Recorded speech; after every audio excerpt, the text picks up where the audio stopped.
আসসালামু আলাইকুম, আমি Nowroz Haider world university of Bangladesh থেকে ইংরেজি বিভাগে অনার্স শেষ করলাম এবং একই বিশ্ববিদ্যালয় ইএলটিতে মাস্টার্সে অধ্যয়নরত আছি।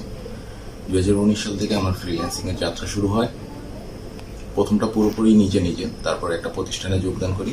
সেখানে আমি কোনো আশানুরূপ ফল না পেয়ে যখন ফ্রিল্যান্সিং ছেড়ে দিব, ঠিক এই মুহূর্তে মিনহাজুল আসিফ ভাইয়ের কোডম্যানবিডির সন্ধান পাই এবং তার ফাইবার সাকসেসের পেজ এবং তার ভিডিওর কোয়ালিটি আমাকে অনুপ্রাণিত করে পুনরায় যোগদান করার মতো।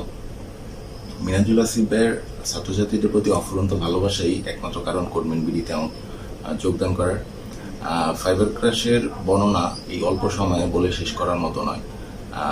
মার্কেট প্লেসে একটা আন্তরিক সহযোগিতাই পারে ফ্রিল্যান্সারদের সবচেয়ে বড় সাকসেসটা নিয়ে আসার জন্য। আর ওয়ার্ডপ্রেস চয়েস করার সবচেয়ে বড় কারণ হচ্ছে এখন বিশ্বে সবচেয়ে বেশি ওয়েবসাইট তৈরি হচ্ছে ওয়ার্ডপ্রেসের মাধ্যমে। So I think this is the most demandable sector, and after 6 months I want to earn 1000 per month.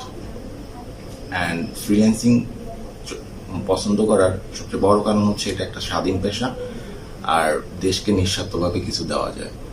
আর আমার ভীষণ হচ্ছে আমি আমার এই ফ্রিল্যান্সিংয়ের জ্ঞান অন্যের মাধ্যমে ছড়িয়ে দিয়ে দেশের বেকারত্বের হার কমানো। ধন্যবাদ।